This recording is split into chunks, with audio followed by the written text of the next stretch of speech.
Ready to make a real impact every day?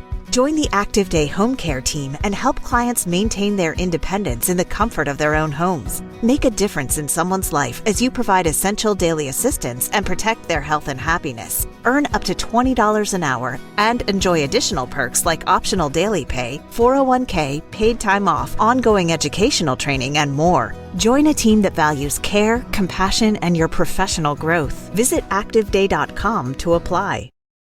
So I wanted, before we get started, to let everyone know that I have a new podcast out, and it's called Meditations. If you like the Meditations segment of this current podcast, you'll like the Meditations podcast. It's nothing but 20 minutes of meditative sounds. And now, on with the podcast. Ladies and gentlemen, welcome to Caesar's Palace for 12 rounds of boxing. In the red corner, from Los Angeles, California, wearing the red trunks with the gold trim, weighing in at 125 pounds, the lightweight champion of the world, Danny Little Red Lopez. Well, Bill, our winners get a home theater receiver. That's right. Experience the full potential of high-definition video with this 72-channel digital home theater receiver from Yamaha. But wait, that's not all. They also get a 5.1-channel surround sound system from Mirage. With 5 palm-sized speakers and a compact subwoofer cube, the MX 5.1 brings you huge immersive sound with Mirage's omnipolar technology. All from the Spiegel catalog, Chicago, Illinois, 60609. And they're taking closer order as down the stretch they come. Mr. Hot Stuff has 3 lengths to make up with chocolate candy last. On the rail, take the points behind that gallant son with chocolate candy gaining on the outside. In the lead is Pioneer of the Nile being tackled by chocolate candy. They're neck and neck as they come to the wire.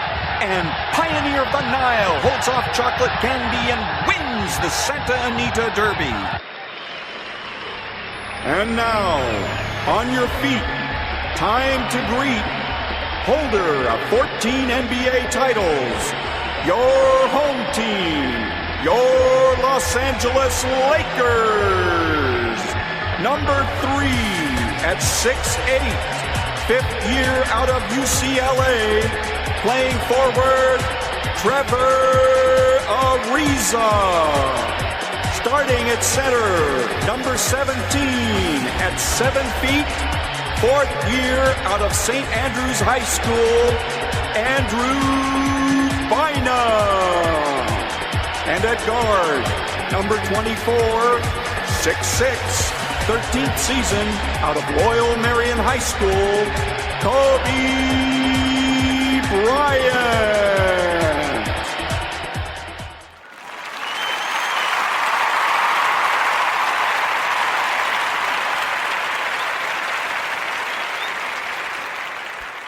You know, and I was with a Mexican guy and a white guy.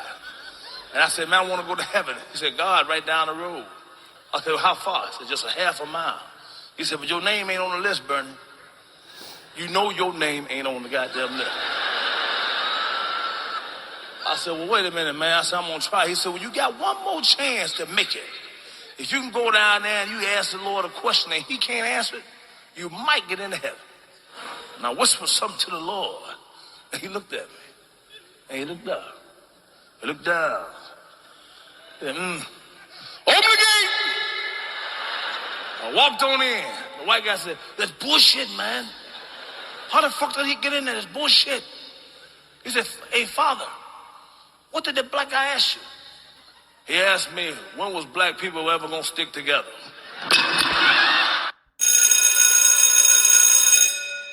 Good morning. It's Friday, Evil Friday, June the 13th, and this is The True Conservative. Welcome to all the butchers, bakers, and candlestick makers out there. I'm Ron, your host, and the only true conservative in the United States today.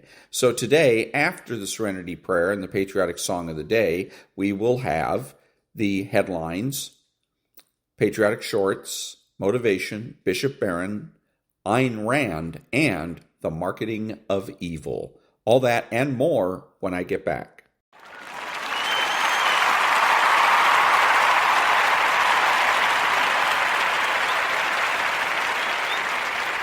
God, grant me the serenity to accept the things I should not change, the courage to change the things I should, and the wisdom to know the difference.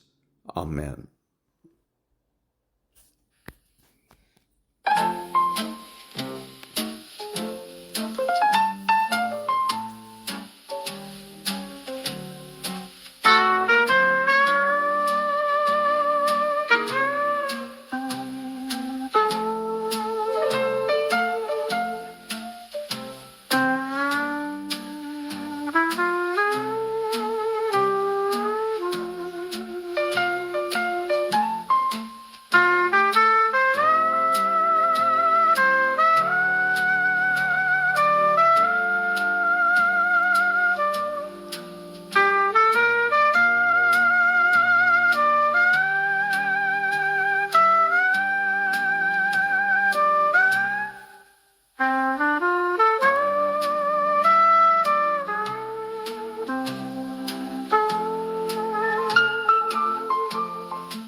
Thank you. And now the headlines for Friday, June the 13th.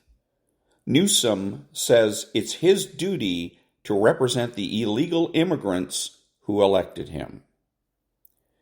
Just in, President Trump and DHS Secretary Kristi Noem have mobilized the IRS to Los Angeles to track down the funding of the Los Angeles riots. IDF confirms IRGC Commander-in-Chief Hossein Salami has been eliminated. New, Trump administration can keep control of California National Guard troops for now, appeals court rules. Ex-Capitol Police Chief exposes what Pelosi really did on January 6th. Just in, Democrat lawmaker formally indicted by grand jury. Iranian Revolutionary Guard chief killed in a strike, state media says. Department of Justice sues New York for sanctuary policy undermining immigration enforcement. And those are the headlines for Friday, June the 13th. Back in a minute.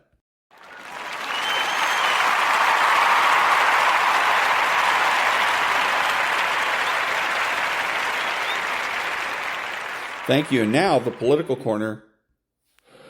For the first time in a long time, man, I don't see nothing but Americans on this work site. You know what I'm saying?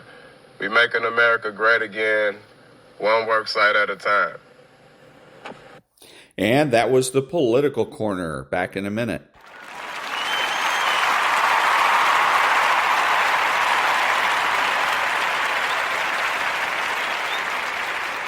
And now the patriotic short.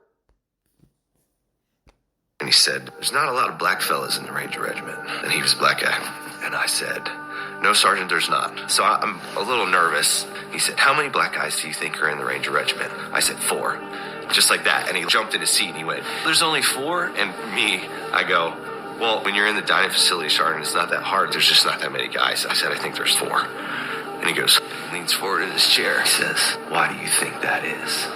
And I thought, my brain went, if I say whatever, he's gonna know that I'm lying to him, and I've now set the conditions for our relationship for the rest of my time here.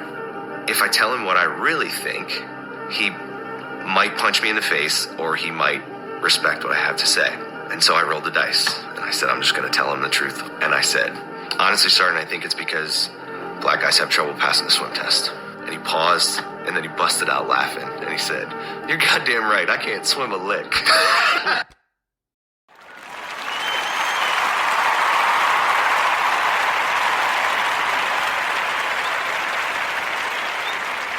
Thank you, and now it's time to get motivated.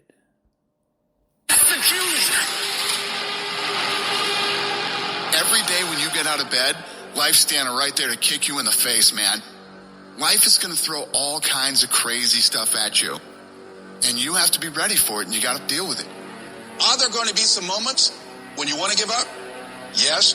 Will there be some moments when it's going to seem like it's impossible? The pain that you're experiencing, the disappointment that you're experiencing, that you're going to say, it's not worth it? Yes, that's going to be right there for you. It's going to be in your face, telling you to go back. You're going to start listening to the buts, and buts will have all kind of help and support from your family members and friends saying, "I told you, fool. You're going under this positive thinking stuff. Look at you now. Bet you wish you had that job now." When you have a dream, that dream will always be tested. The pressure in your life right now has a purpose. It's not crushing you. It's pushing what's on the inside of you out. It shows you who you really are. Don't never let anybody take your belief in yourself away from you because they hurting your side. Don't you never let nobody do that. Always believe in who you are. In the darkest moments, man. In the darkest moments, when you at that pain, when you at the bottom, know that you're going to get back up. But you got to believe that you're going to get back up. I don't care how hard you fall on your back. Because if you can fall on your back, you can look up. And if you can look up, you can get up. You can get through this. Because you're bigger than this. And when you get to the other side, you're going to be better. You're going to be bigger. You're going to be bolder. But we got to get through this.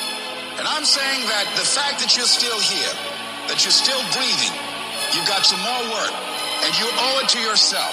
So when you get up in the morning, that you can look yourself in the face and say, hey, I'm living my life on my terms. That's important. Not to give up on your dream, not to give up on yourself. Don't get it twisted. E.T. get tempted just like everybody else. But where I come from, everybody don't get this shot. I invested too much to quit. I made too many sacrifices to give up. Have you lost your mind? You know how hard I worked to get here? I put in too many hours. I sweat too much blood, too much tears. I worked hard to get here. Didn't nobody give me this. No, listen to me. That's why it's so easy for you to quit. Because you ain't paid nothing for it. I paid too much. I didn't grow up with wealth. Didn't nobody pay me. I worked for this. Sweat, blood, tears. I earn every dime I get. I work for this. And you think I'm about to get this up? You work for this. You put in time. This is not the time to lose your mind. This is the time to go all in. You want me to tell you it's okay to quit? You want me to tell you it's okay to surrender? They may not give it to you. Nobody might take you by the hand and take you there. But what I'm telling you is I did it with my mind and my heart, and I envisioned it. I saw myself when I was still homeless, when I was still a high school dropout. I saw myself one day being where I am right now. I don't care where you are. Use what you got to get what you want.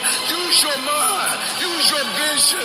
Use your dream. I dream my way out the hood. I dream my way out. And then I would get up every day and I would try hard. So when life happens, I don't just sit there and cry. I buck back. The darkest hour is just before dawn. So you better not give up. You better not quit. You might be 3 inches from your goal. You might be 3 yards from your goal. You might be 30 yards from your goal. And if you quit now, you give up now, you may never reach your reality. You're not a victim. Stop talking about I can't, I quit, I don't think I can make it happen. It's impossible. Stop talking like that. Stop cursing and start believing. Champions keep going when they don't have anything left in their tank. When they don't have no more. When it's over. When they're tired. When they're frustrated. When they're ready to give up. When they spent their last dime. It's when you have nothing left. It's when you depleted all your money. When all your energy goes. When you have nothing left. That's when it's showtime.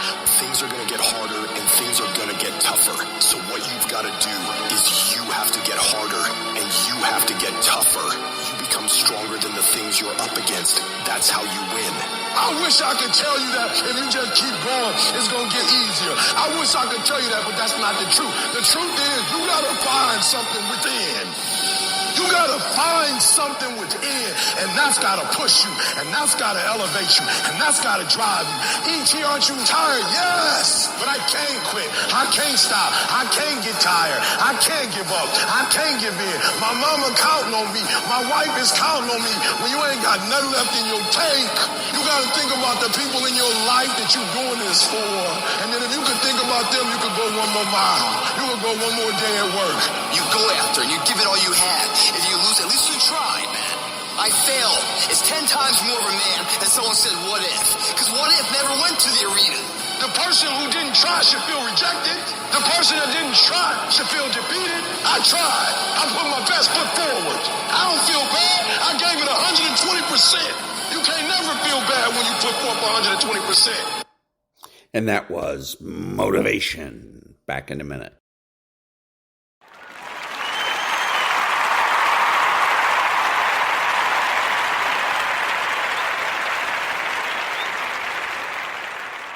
Thank you. And now the Daily Stoic. You hold the trump card. How appropriate that the gods put under our control only the most powerful ability that governs all the rest, the ability to make the right use of external appearances, and that they didn't put anything else under our control. Was this simply because they weren't willing to give us more? I think if it had been possible, they would have given us more, but it was impossible. Epictetus, Discourses, 1.1.7 through 8.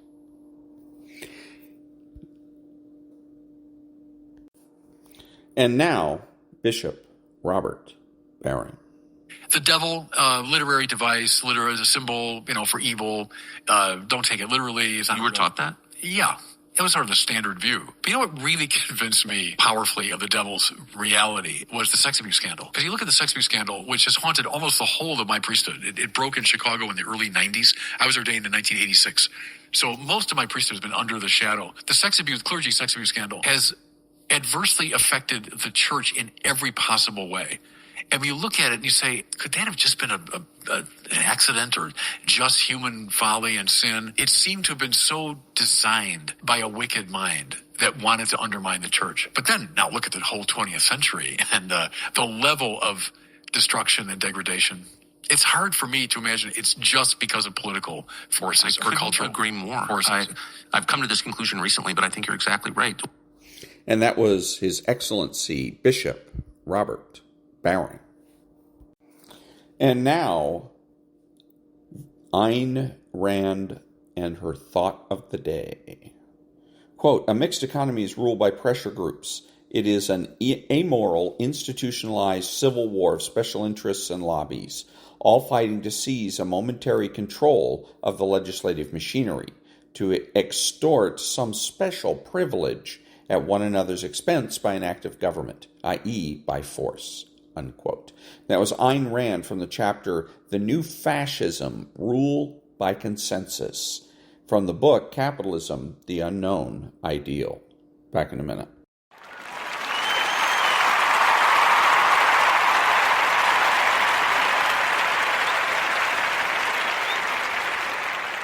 Thank you. Now, psychopathy.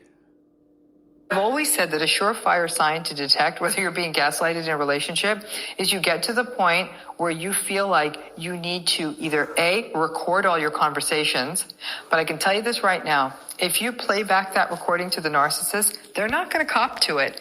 They're going to either say, you are such a petty person that you had to feel the need to record our conversation. How dare you? And they will get very sort of morally high and mighty, but you're doing this to preserve your sanity.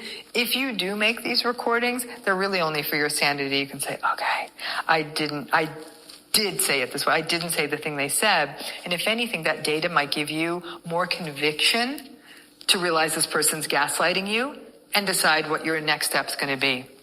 Casual smiles may mask a chilling secret. Welcome to the world of the sociopath next door. 5 signs to keep an eye on. 1. Superficial charm. Beware of an enchanting yet insincere persona. 2. Manipulation. They twist situations to their advantage with no remorse. 3. Lack of empathy. A cold indifference to others' suffering might be a red flag. 4. Pathological lying.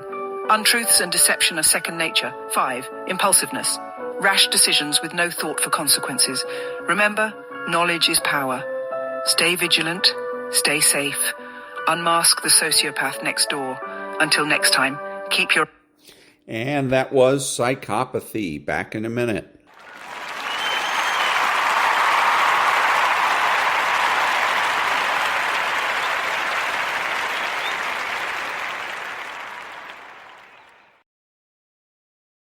Thank you, Maria, then Stu.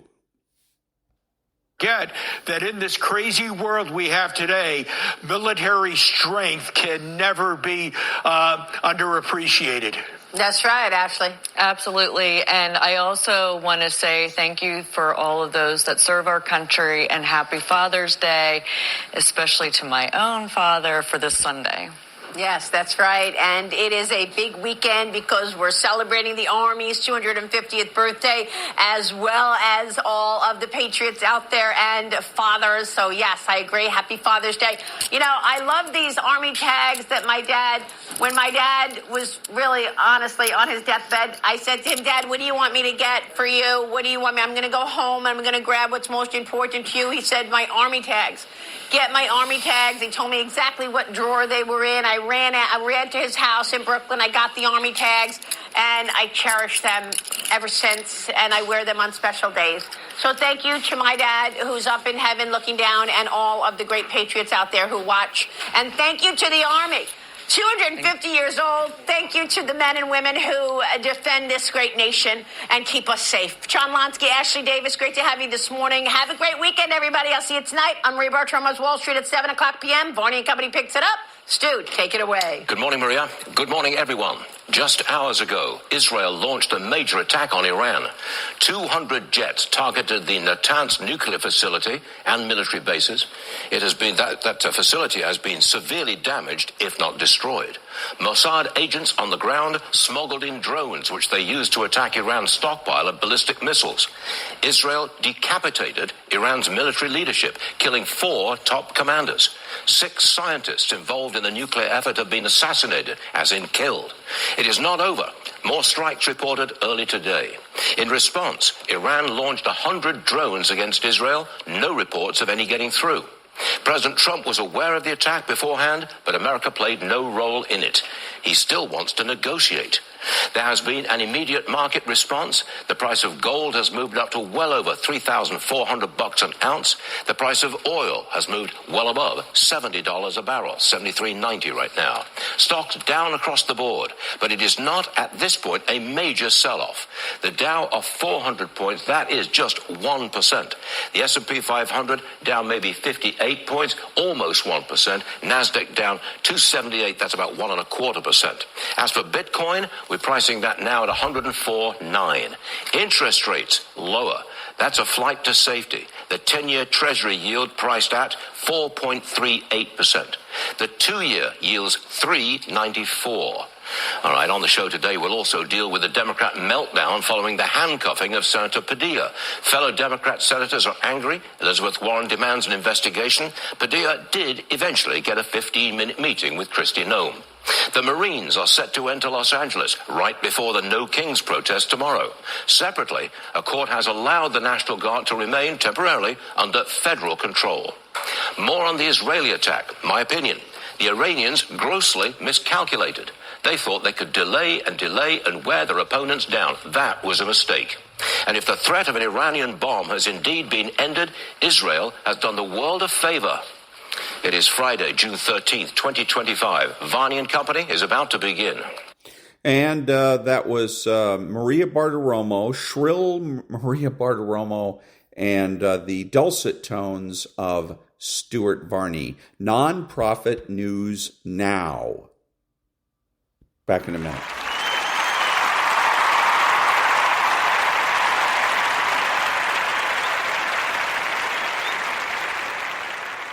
Thank you. And now from a book that's called Good Inside. What's the opposite of understanding? For this argument's sake, it's convincing. Convincing is the attempt to prove a singular reality, to prove that only one thing is true. Convincing is an attempt to be right, and as a result make the other person wrong. It rests on the assumption that there's only one correct viewpoint. And then my question is this supposed to be convincing? Further, convincing has one goal in mind, being right. And here's the unfortunate consequence of being right. The other person feels unseen and unheard, at which point most people become infuriated and combative, because it feels as if the other person does not accept your realness or worth. Feeling unseen and unheard makes connection impossible. Understanding two things are true and convincing one thing is true are diametrically opposed ways of approaching other people, so a powerful first step in any interaction is to notice which mode you're in. When you're in one thing is true mode, you're judgmental of and reactive to someone else's experience because it feels like an assault on your own truth. As a result, you will seek to prove your own point of view, which in turn makes the other person defensive because they need to uphold the realness of their experience. In one thing is true mode, exchanges escalate quickly. Each person thinks they're arguing about the content of the conversation when in fact they're trying to defend that they are a real, worthy person with a real, truthful experience. And again, is this convincing? Back in a minute.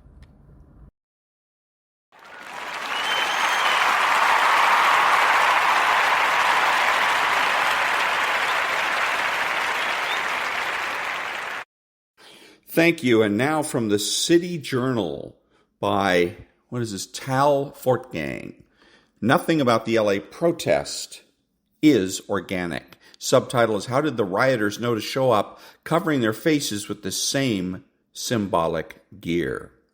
The new dominant form of organized crime has shown its face in Los Angeles in recent days. Though it comes under the banner of protest and is whitewashed in the media as, quote, mostly peaceful, unquote, and presumed spontaneous, a close observer can see that it is none of these things. It is, in fact, the result of a calculated civil terrorism movement taking advantage of Americans' reluctance to treat criminals as criminals. Images and videos from the riots give the game away. Why are there kefias everywhere? What does Palestinianism have to do with preventing the federal government from enforcing immigration law?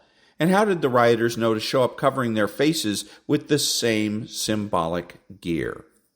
Who brought gas masks by the truckload? Who managed to convince hundreds of people to take up rock-throwing, Molotov cocktail dropping, and arson at seemingly arbitrary places and times? Who laid the groundwork for street violence by training people in the tactics that prevent law enforcement from ending it promptly? As domestic extremism expert Kyle Schidler puts it, This violence is, quote, not black magic, it's just hard work, unquote. But just as it is not black magic, not orchestrated down to the fine details by mob bosses, neither is it grassroots. Nothing about this protest is organic. It is organized, activated, and astroturfed, and it has a hard time sticking to script.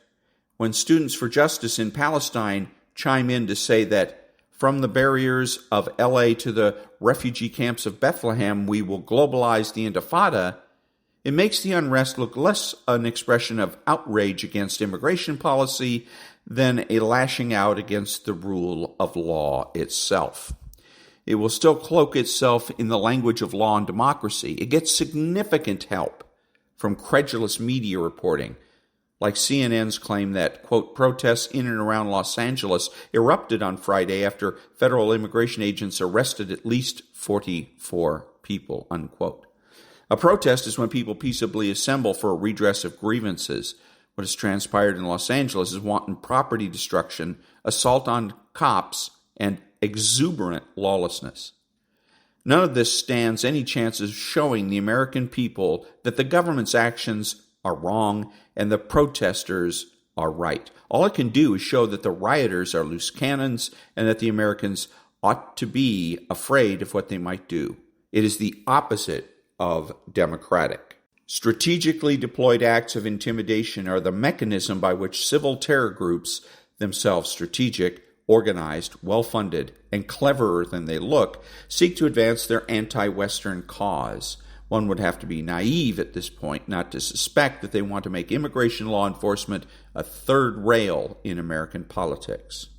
For those who openly seek to, quote, globalize the Intifada, unquote, the guerrilla campaign against civilians in the, quote, little Satan, unquote, Israel, lax immigration standards, provide an excellent way to amass manpower for the burgeoning struggle against the, quote, great Satan, unquote, America. While no hard evidence demonstrates Iran's involvement in fomenting this organized chaos, civil terror groups do use Tehran's terms and those of its proxies for other acts of terror. All appear to view the two nations in the same way. Is the mass criminal activity we're seeing in the cities a foreign-funded effort to destabilize our politics, intimidate Americans to subvert the democratic process, and prevent the federal government from carrying out entirely justifiable immigration law enforcement? It's hard to say definitively without further investigation. So long as these miscreants continue to act lawlessly, however, states and the federal government will have ample cause to open these investigations, to identify who is laying the groundwork for violence, which large nonprofits should face massive asset forfeitures for bankrolling civil terrorism, and which individuals should be facing prison time for bringing the new wave of organized crime to American agents. And that was by Tal Fortgang, and he's a legal policy fellow at the Manhattan Institute. And there was something I was looking at. Well, I can't find it anymore. So anyways, that was the City Journal, and the name of the article is Nothing About the LA Protest is Organic. Back in a minute.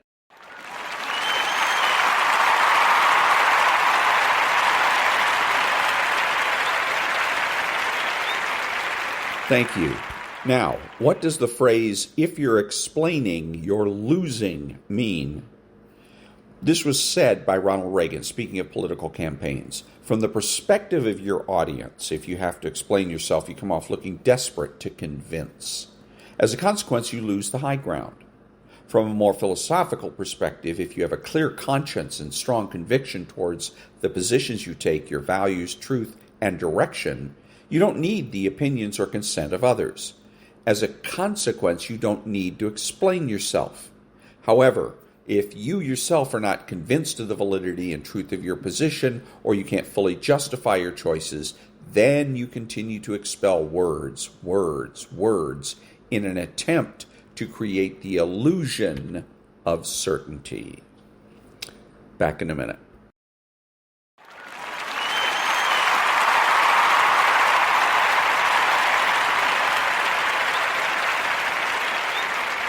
Thank you. Now a little bit of Maria Bartiromo. Stocks are lower this morning. Futures falling on the upset in the Middle East. The Dow Industrial's down 394. The Nasdaq down 242 after Israel struck Iran's nuclear facilities overnight.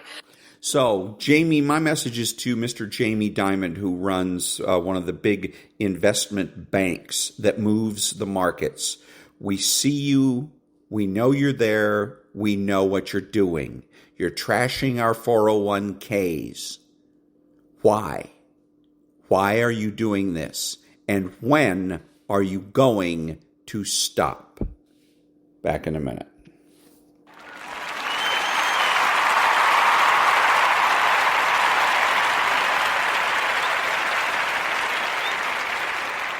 Thank you. Now the preamble to the Declaration of Independence.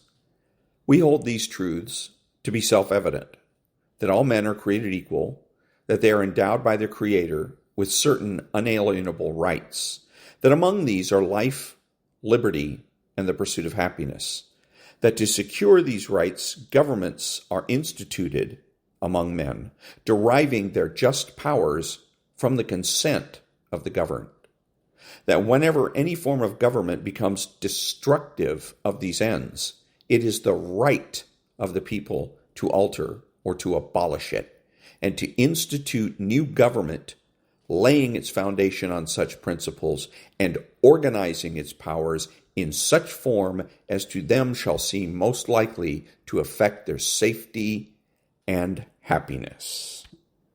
Back in a minute.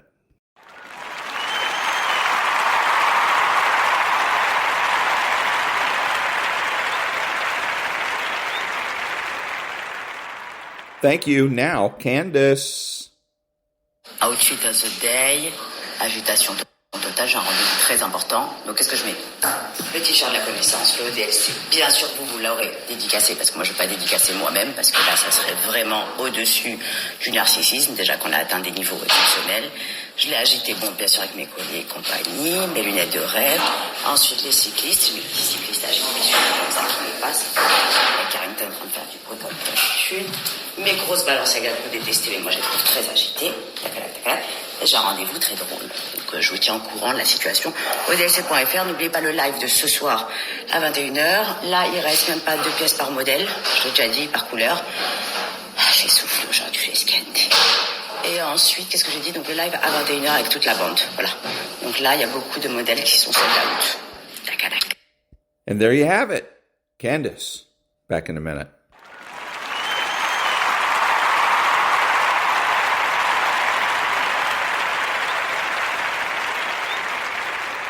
Thank you. And now, the marketing of evil.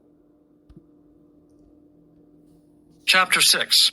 Obsessed with Sex. How Fraudulent Science Unleashed a Catastrophic Revolution. Picture this. A middle-aged man and woman are reposing, naked, in his and hers bathtubs on a mountain bluff, cozying up to each other to the tender strains of jazz guitar music. Against this backdrop, the announcer poses the towering question of our age. When the moment is right, will you be ready? For Eli Lilly and Company, the moment was right during the third quarter of the Super Bowl, when the drug manufacturer paid more than $4 million to subject 90 million unsuspecting fans to this 60-second Cialis commercial. Today, we're bombarded from every direction with ads for sexual potency drugs like Viagra, Cialis, and Levitra. The drug's marketers even met with sitcom writers and Broadway producers to induce them to incorporate the drugs into their scripts. Sexual potency drugs have become part of today's mainstream cultural landscape, along with Cosmopolitan and Clones, with their hot sex tips and in-your-face cleavage screaming from every grocery checkout in the country. Not to mention ever more explicit TV and movie fare, ubiquitous spam email messages hawking supplements to enlarge one's private parts, salacious condom demonstrations in public school classrooms, Howard Stern, MTV, swimsuits, the fashion industry, cars, children's toys, you name it, and it has been sexualized.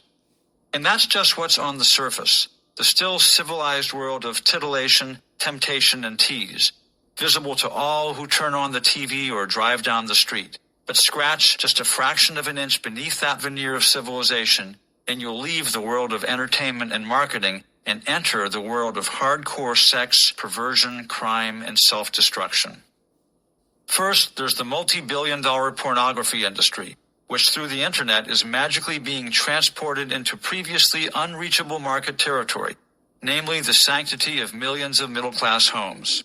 By all accounts, internet pornography has become a genuine national epidemic, ensnaring millions of people who never had a pornography problem before. Online porn is immediately accessible, almost totally anonymous, inexpensive or free, and highly addictive.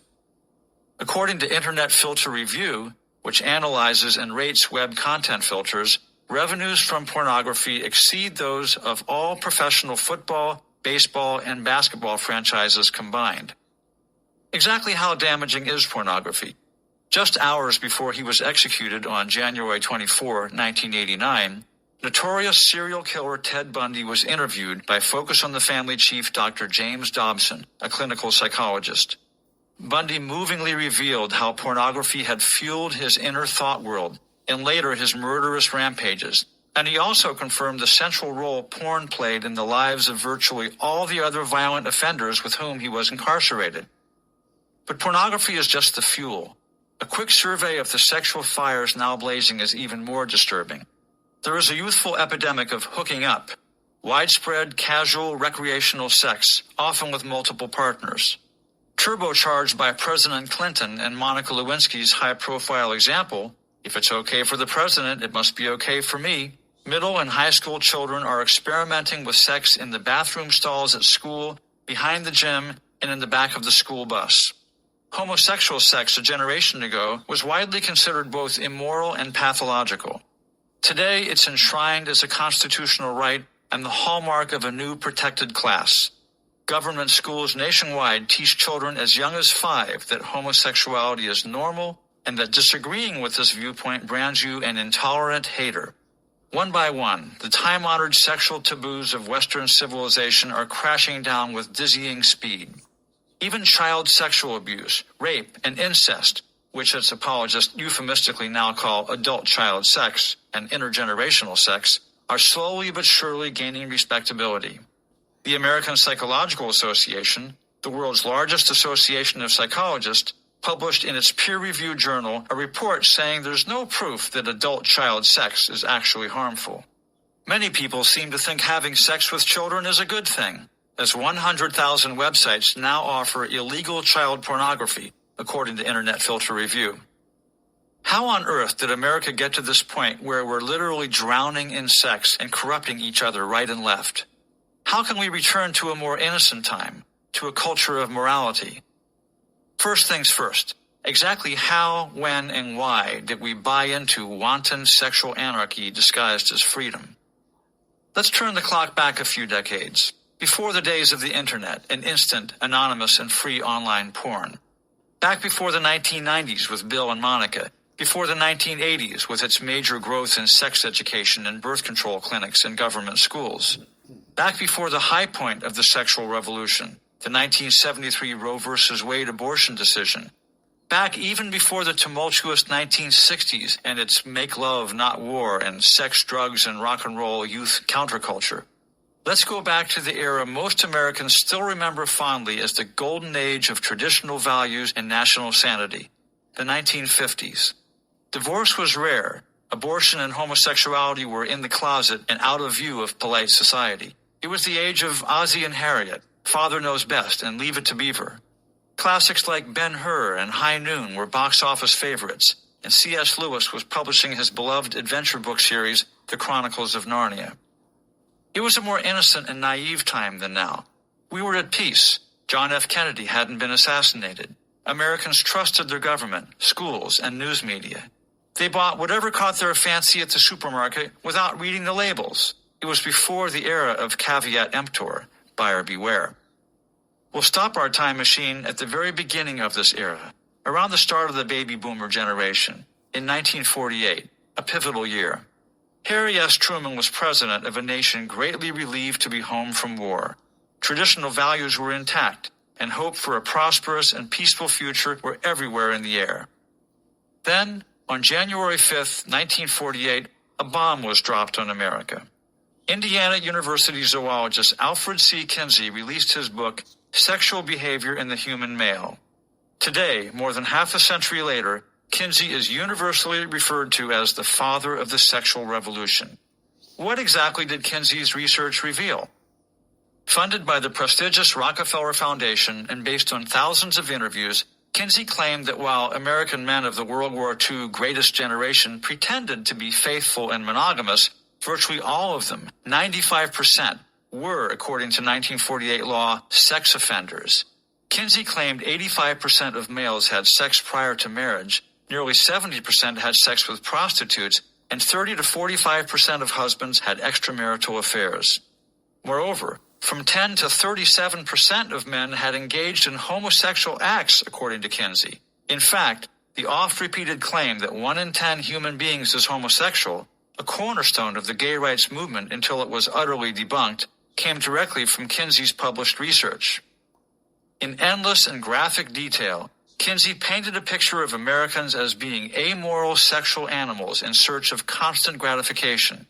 The revolutionary Kinsey Reports, as they came to be known, including his companion volume released in 1953, Sexual Behavior in the Human Female, rocked the nation's beliefs about itself. But most shocking of all were his findings on childhood sexuality. The Kinsey Reports came to the stunning conclusion that children are sexual from birth, and that youngsters as young as a few months of age have the capacity for a pleasurable and healthy sexual life. Despite the radical nature of Kinsey's findings, he was honored by the news media as a heroic scientific pioneer, pushing back the dark boundaries of ignorance and delivering new knowledge that would guide America in a brave new world of sexual enlightenment.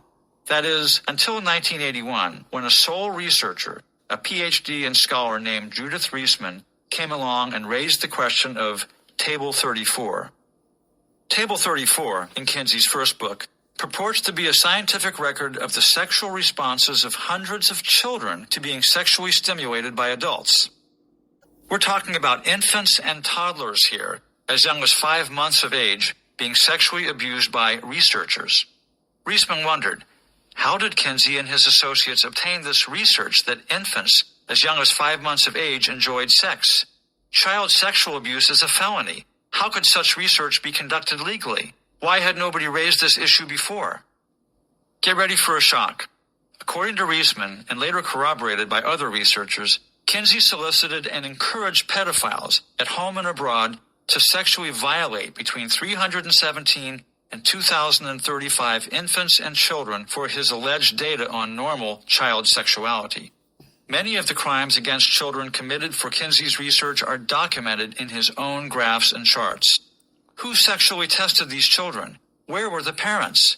With thousands of international reviews of the Kinsey Reports, why did no one ask these questions of the famous scientist? Before we answer these questions, you need to know a little more about Kinsey. Alfred C. Kinsey, the universally proclaimed father of the sexual revolution, the supposedly conservative family man, the objective scientific researcher and amiable academic, was a sexual psychopath. As Kinsey's key biographer, James H. Jones, tells it, on one occasion, when his inner demons plunged him to new depths of despair, Kinsey climbed into a bathtub, unfolded the blade of his pocket knife, and circumcised himself without the benefit of anesthesia. But Jonathan Gathorne Hardy, who published another Kinsey biography, said the scientist's gruesome self-circumcision was part of his ongoing exploration of the relationship between pain and sexual pleasure. Ah, always the diligent scientist. Reisman sums it up. Both of Kinsey's most recent admiring biographers confessed he was a sadistic bi-homosexual who seduced his male students and coerced his wife, his staff, and his staff's wives to perform for and with him in illegal pornographic films made in the family attic. Kinsey and his mates, Wardell Pomeroy, Clyde Martin, and Paul Gebhard, had front marriages that concealed their strategies to supplant what they saw as a narrow, procreational, Judeo-Christian era with a promiscuous, anything-goes, bi-gay, pedophile paradise. Okay, you're saying. Okay, so he was a sexual nutcase. But wasn't his research still solid? No. As Reisman documents, Kinsey's research was based on interviews with a roughly 86% aberrant male population, including 200 sexual psychopaths, 1,400 sex offenders, and hundreds each of prisoners, male prostitutes, and promiscuous homosexuals.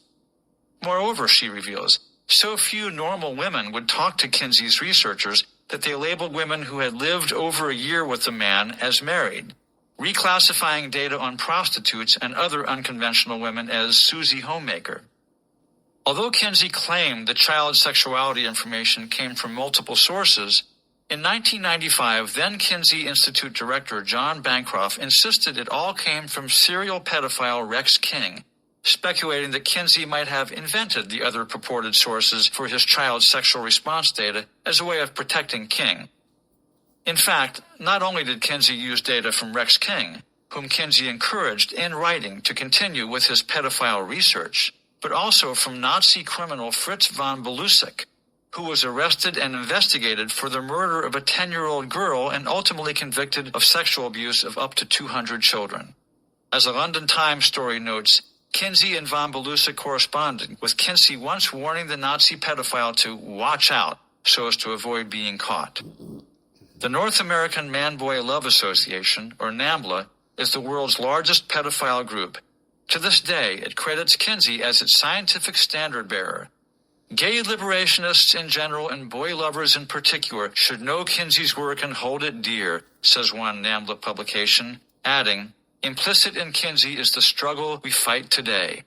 So, the heroic scientist, whose research launched the sexual revolution and today still provides the scientific basis for it, was actually a sexually depraved human being who rejoiced at pedophiles conducting horrifying Joseph Mengele-like sexual experiments on hundreds of children. Time out. Take a breath. It's time to pause and look deeper now, beyond all the horror and depravity of Kinsey, even beyond the malignant sexual revolution that has metastasized throughout the West in the last half-century. It's time to simply ask ourselves honestly why we ever bought into the big lie of sexual freedom. Could it be, when all is said and done, that we believed it because we wanted to believe it, that this fascinating new scientific truth, which seemed to bless and sanctify our darkest tendencies, was too much to resist? Sex has always been a war zone. Sexual purity, living within certain wholesome and moral behavioral confines, even if it means denying or delaying gratification of one's own powerful drives, has always been a major dividing line between those attempting to obey God's laws and those rebelling against them. This chasm between Judeo-Christian sexual morality and basically the rest of the world becomes stunningly clear in Dennis Prager's award-winning essay, Judaism, Homosexuality, and Civilization. He writes, when Judaism demanded that all sexual activity be channeled into marriage, it changed the world. It is not overstated to say that the Torah's prohibition of non-marital sex made the creation of Western civilization possible. Societies that did not place boundaries around sexuality were stymied in their development. The subsequent dominance of the Western world can largely be attributed to the sexual revolution initiated by Judaism and later carried forward by Christianity. The revolution consisted of forcing the sexual genie into the marital bottle. It ensured that sex no longer dominated society, heightened male-female love and sexuality, and thereby almost alone created the possibility of love and eroticism within marriage, and began the arduous task of elevating the status of women. By contrast, throughout the ancient world, and up to the recent past in many parts of the world, sexuality infused virtually all of society. Prager goes on to catalog the various gods of the ancient world, showing that virtually all of them were depicted as engaging in sexual relations.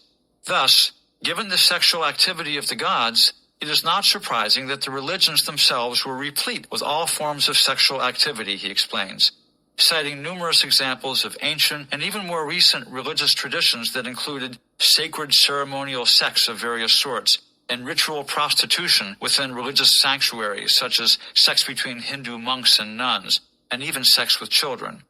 He adds, Judaism placed controls on sexual activity. It could no longer dominate religion and social life. It was to be sanctified, which in Hebrew means separated from the world and placed in the home, in the bed of husband and wife. Judaism's restricting of sexual behavior was one of the essential elements that enabled society to progress. Along with ethical monotheism, the revolution begun by the Torah when it declared war on the sexual practices of the world wrought the most far-reaching changes in history. Clearly, the spiritual view of sex, particularly the Judeo-Christian view, is radically different from the mechanistic, secular, or pagan view of sex. Kinsey epitomized the latter. Like the socialists, progressives, Darwinists, atheists, humanists, and assorted other God deniers that paved the way for him, Kinsey regarded man as an animal, and only an animal. Think about it. If humans are just animals, without soul, spirit, or afterlife, without accountability to God and his laws, without an obligation to wrestle with their own lower, fallen nature so their noble, higher, godly nature can bloom, if none of this is real, then there's just not much problem with Kinsey and his data. In that case, we are just animals, and whatever comes naturally to animals, whatever impulses and drives they experience, even if they seem bizarre, cruel, or predatory, are right for that animal. But in reality, human beings are born with what amounts to a dual nature. We have a lower, prideful, selfish, hell-bent animal nature we inherit, in which Christianity calls original sin. But we also have a higher, nobler, conscience-driven, heaven-oriented nature. And these two parallel worlds battle for the mind and body of each and every one of us. Thus, when it comes to sex, despite the unruly sexual urges we discover within, they need to be restrained according to the Judeo-Christian worldview that has shaped Western society. Specifically, sex needs to be confined to an honorable, committed, lifelong heterosexual marriage. Only there do we find its true joy. The problem is, because this sex drive is so powerful and compelling, it has a mind of its own, and is known to impel us urgently towards sexual expression rather than restraint. In fact, for most of us, and men in particular, there's also a part of us that is vulnerable to some sufficiently persuasive rationale that would set free the sexual genie within us from any limitations. That was exactly the dark reassurance that Kinsey provided. He provided a documentable scientific cover for the latent rebellion against God's laws that is never too far for most of us. That's why the Ozzie and Harriet generation could be taken in, because just as with all con jobs offering wealth, riches, fame, love, some part of every person wanted to believe it. The implicit message regarding sexuality coming from the secular, mechanistic worldview, if we were to verbalize it, would be this. Mankind, you have evolved powerful sexual desires. There is no need to suppress them. If your activity is consensual, why should you be compelled to refrain from indulging whatever your sexual desires are, whenever you wish, regardless of how abnormal or strange those desires may seem to others? As long as you don't hurt little children and confine your behavior to consenting adults, there is nothing immoral, unethical, wrong, or forbidden in doing whatever you want with whomever you want. Do you agree with this view? Does part of you agree with it? Many people do. Considering how widespread this view is today, it may be unnerving to realize this is also precisely the worldview and philosophy of the Church of Satan, including the part about not victimizing children. Essentially, Satanist philosophy teaches that God is cruel and capricious, that although he created man with these powerful drives and lusts, he then unfairly denies his creatures their full and free expression without risking eternal damnation. Anton Shandor LaVey was the founder and high priest of the Church of Satan from 1966 until his death in 1997. Here's what LaVey wrote in the Satanic Bible. It has become necessary for a new religion, based on man's natural instincts, to come forth. Satan represents man as just another animal, sometimes better, more often worse than those that walk on all fours. Now listen to what the Satanic Bible says about man and sex, and note how familiar and mainstream it sounds. LaVey writes, "The basics of Satanism have always existed. The only thing that is new is the formal organization of a religion based on the universal traits of man. For centuries, magnificent structures of stone, concrete, mortar, and steel have been devoted to man's abstinence. It is high time that human beings stopped fighting themselves and devoted their time to building temples designed for man's indulgences." The Satanic Bible continues, "Even though times have changed and always will, man remains basically the same. For 2,000 years, man has done penance for something he never should have had to feel guilty about in the first place. We are tired of denying ourselves the pleasures of life which we deserve. Why not have a religion based on indulgence? Certainly it is consistent with the nature of the beast. We are no longer supplicating weaklings trembling before an unmerciful God who cares not whether we live or die. We are self-respecting, prideful people. We are Satanists. Gosh, you might wonder, Satan? I mean, what does a little free sex have to do with the devil and hell and all that? You see, Satanism simply champions our prideful lower nature in rebellion against the Creator and his plan for mankind. But that's exactly the same mode in which a great many of us are already operating, having bought into a phony notion of freedom that really delivers exactly the opposite: bondage, addiction, and misery. When all is said and done, what your grandmother told you is true. Sex outside of marriage is wrong. But how do we really know this for ourselves? The good book says, "I will put my laws into their mind and write them in their hearts, and I will be to them a God, and they shall be to me a people." God's truths are written in our hearts and minds. That's why a 3-year-old knows it's wrong to steal. Nobody told him. He just knew. In the same way, we know extramarital sex is wrong. Just the fact that sex leads to having children, who need the love and security that parents provide, makes it crystal clear to the unconfused mind that God intends for only married people to have sex. And that's where love enters into the picture. After all, the desire to have sex does not come from love any more than the desire to eat comes from love. Both are basically animal functions. But the love part of sex has to do with everything else surrounding us in marriage: the commitment, caring, unselfishness, restraint, hard work, sacrifice, and endless patience. These provide the virtue that infuses an animal act with love. So, what really happens when we go Kinsey's way and indiscriminately indulge every appetite? Take it to the extreme and ask whether a king with his harem of dozens of concubines is happy and satisfied? No way. He's guiltier, more sensitive to stress, more conflicted and easily disturbed, more haunted by his own demons than you can imagine. Any illicit desire, even when fulfilled, is satisfied only temporarily. Before long, the appetite returns with a vengeance. This is the nature of addiction. The craving never ends, but the fix needed is always greater. That is, when we fulfill ourselves in a wrong way, the original high is no longer attainable just by having the same sexual experience, the same drug, the same hit as before. To put it perhaps too plainly, men are born all but addicted to women. Men compulsively look to women in terms of gratification. Women quickly catch on to this terrible weakness men have for them, a weakness not only for physical gratification, but for the ego support and reassurance that usually come with it. And they discover they have a tremendous power over men they never asked for. Thus, if women are not careful, they can easily become as addicted to men's need for them as their men are to sex, and then they'll compulsively promote their man's weaknesses for the sake of power over him. This basic sexual dynamic can easily become a serious problem. That's why, without real virtue, not the phony kind, but real maturity on the part of married men and women, we just can't relate to sex properly. The games that develop around this syndrome give rise to enormous resentments, intrigues, and conflicts, and ultimately hatreds, which in turn are a major reason so many of today's marriages, even among Christians, end in divorce. We need to rediscover, or discover for the first time, unselfish love for each other. If we do, we will relate to sex properly.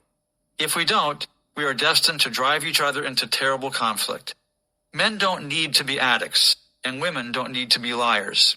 But these are the roles we tend to foster in each other when our relationship is based on anything other than a growing internal bond with our Creator. When all is said and done, Alfred Kinsey led the nation in the ultimate devaluation of something precious: love, marriage, children, and the difficult but fantastically rewarding personal growth that couples experience when they walk down that road of love and fidelity together. In truth, sex is a great mystery, a mysterium magnum. We constantly degrade sex into far less than it really is, but then we also build it up to be far more than it really is. To get it right, we just need to remember to whom we belong. As Paul wrote in Corinthians, "Know ye not that your body is the temple of the Holy Ghost which is in you, which ye have of God, and ye are not your own? For ye are bought with a price. Therefore glorify God in your body and in your spirit, which are God's. And that was Chapter 6 from The Marketing of Evil by David Capellian. Back in a minute.